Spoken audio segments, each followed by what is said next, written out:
گودارو بینرم بجارک دن وگر مجار خادر بارد درباس بونه 11 سالان سر شهید بونه سرکردن نصرالدین برگ زبر خبد میوان خو برس محمد اسماعیل بردف کی فرمی پارتا دموکرات کردستان سوریا کن هادی با کی راست و بولتنا مبس لورس برس محمد ایرو 11 سال سر شهید بونه سرکرده پارتا دموکرات کردستان سوریا درباس بن تو ویروجه چوال بیرا خاتینا لورس دست خوشیل کارمند برنامه ریباز دکم براستی شهید هجا شهید گودنا حقیه نصرالدین برهک حواله چالاک بو کارکی بردوامی هموی و خماوی قضیه کردی بود سوریا دا قضیه ملت ما بی و ظلمی و حیفه سروی ملت راکه و هاتون اسکرین دفر خدا در منطقه دا کسی که ولاد پاریز مرجعه که هر دوار سیاسی و جواکی و اجتماعی و هر وسط حمی ورادا وكو مرجعك بوش دفريرا بو صلحي دا ناو عائلة دا ناو ولاتيا دا دوي منطقي فيكي يعني روجا في شكا غدري نصرالدين برهكات وش بي شهيد بو راستي ايرو روجا سيزدي هيفاد دوايا بري عوضة صلاة ويا هدفك يعني يكجي قاماك وطني بجنك برز وبلند نافدارکی پارتی دموکراتی کردستان سوریا ریبازا پیروز ریبازا بارزانی نمر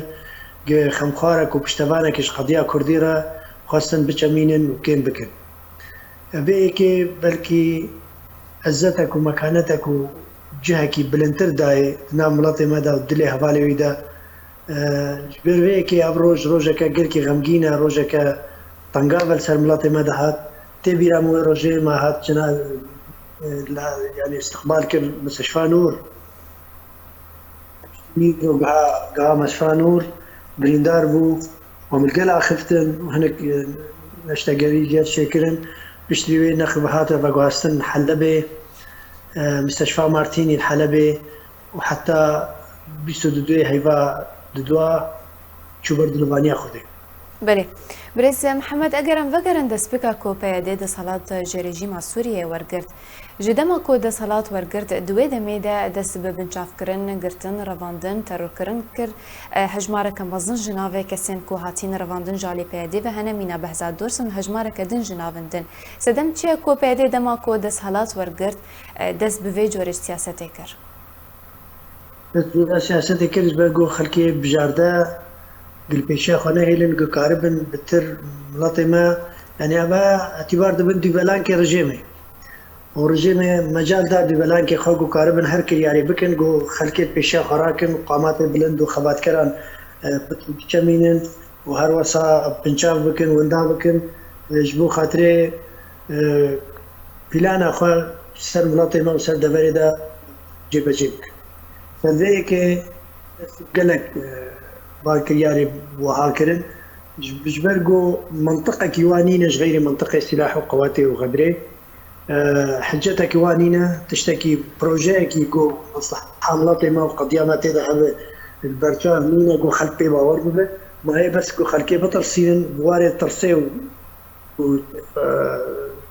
وكشتني ورواندني وبانكرياري هاجو كاربن درفتش خرا فاكن وهي منطقة كنترول بك سيرفي كي أو وسائلها لحد جاكي حوالي مثلا وكو جوان قطنا وكو أبو جاندي تريكاني وكو قال لك نموني هر دبركي خلقك يا مكشاف كرنا يا كشتنا سيرفاك الياري هاي سريبي هاي قلت خيار اسلوبي غدري الخبات كرا ولا باريزا او خبات كريم دهي صالة خباتنا ملاتي ماذا كربونا فقدنا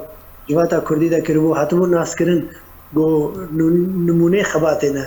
إذن ملاتي مرا خمخاري قضية كردينا خمخاري حقوق ملاتي كردن أو خلط هاتن بجرارتن شعري وعباد هاتن أنجام هاتن وقت بأرماج كرن بله بريس محمد وكم زانن کو گلک جوان خبرکارن کو جالی پیاده و هاتنه ترور کرن هاتنه رواندن د سردما رژیم سوری ده هاتبون گرتن لی د سردما پیاده ده هاتنه بنچاف کرن هیاما 10 سال و بهتر جی چارنوی سوان ندیاره یان جتینه ترور کرن دنرین اته ده هتا چرا ده کی پیاده خدمت اجندین رژیم سوری کر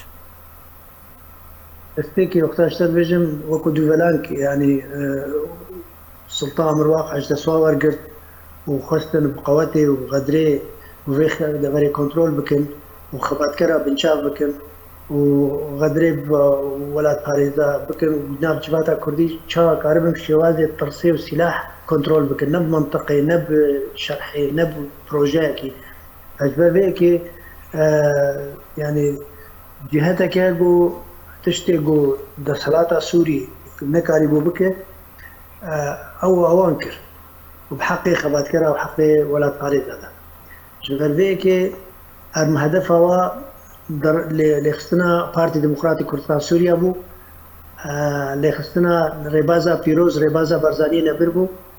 لخستنا قضية كردي بو قضية ملتي كردية قو ملتي ما ده صالات دا خبات كريا وقرباني دانيا ومرج دليفين برطنق ومرجن دجوار دا قدر باز بو يف قضيها روز بروز بفرميسكن ملاتي ما بطنقافيقو بشتوانياقو ولا باريزين كرد الهر جهة كي قاف ريباز باراستنا خاصن ويري بازي وحتى أنا هاجي يتخازن ويري بازي بجمينن ويري بازي طنقاف بكن ويري بازي نام ملاتي ما جدلي ملاتي ما درخينا ليه بالتأكيد وفاداريا ملاتي ماش قضية أخرى وفاداريا ويج قضية كردي را وش حقوق ملاتي مرا وفاداريا ويج ريبازي را وفاداريا ملاتي ماج شهيد أخرى أف شهيد بون نموناك أف خلقي هبون ميناك كيش خبات بون ستيرين قشت عزمان كردواني دا حتى ملاتي ما هبو حتى قضية كردي هبو وستسكارو وخوينا وابلبه رحناهي كيش ملاتي مرا وجنف شبيرا وحتى ملاتي ما بقي ما في خيرها. بله برز محمد وكم بحث كريكو جدما دا صلاة ورقرتي هتا وكون هابن بيكر من بيادي در ما في قالي كرده بردوامه بريدما كي جي عندما كي كوميتا نافنديا بارتا ديمقراطية كردستان سوريا هات بورا فاندن بري چند روجان سربس هاتا بردان لپرس دورده ایروجیانا سیاسی لورجاوای کردستان تودکاری بیجه کو نیزیک تو نبونی بویا لسدم چه کو ستینورک جی پیادی رنایدانی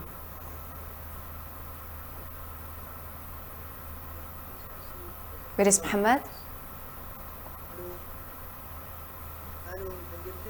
بله بريس محمد بردوام بك يعني قضية ملاتي ما وقضية كردي دلي ملاتي ما درناخن نكارن درخن وربازي جه قرتيات سنجي إنساني كردا هروسا طنقافي هاتنا وبدبي هر فترة كي عورة كي طاريس تر ملاتي ما دحيات بقناقة هذا أب عورة طاريس سراسري سوريا إلى سوريا تلدا طنقافي كي داي هر وسط دورا كردي جي ملاتي ماجي في طنقافيا هذا ل نات ارمانجي خو روجا ملاتي ما بي وملاتي بقي حقي خو ونممكن ملاتي ما قاف ببي الا افري بازها ورحنا يا جرا وندري يا فيري بازي بملاتي ما ناقي تنجمات حقوقها ما قناعات وباوريها يا هر وسط قو افكر يارنها مثلا دمكينا واداره وكالتها او وكالتها رجل صوافي دانينا وملاطي بقي حقي خوي راوي رولك جرينت بيش رجل سوريا دا بلينكن برقو ابري بازها بشكا خباتا سوري بقشتي خباتا نتوي كردي دندري كردستان سوريا دا بشكا تكليه القل حمي اليا بيونديدار اليا سياسي اليا ناف دولتي الجهه كي تايبتي تبقى سياسي كردي هي زيدي بينجيو شستو 4 سال خباتا بيرا وستاندن برمافو هبونا قال كرد اندري كردستان سوريا دا قرباني وزحمتي وطنقافيا ملاطي مديتي وينايا چماندن وينايا كسكلك الريلي بقري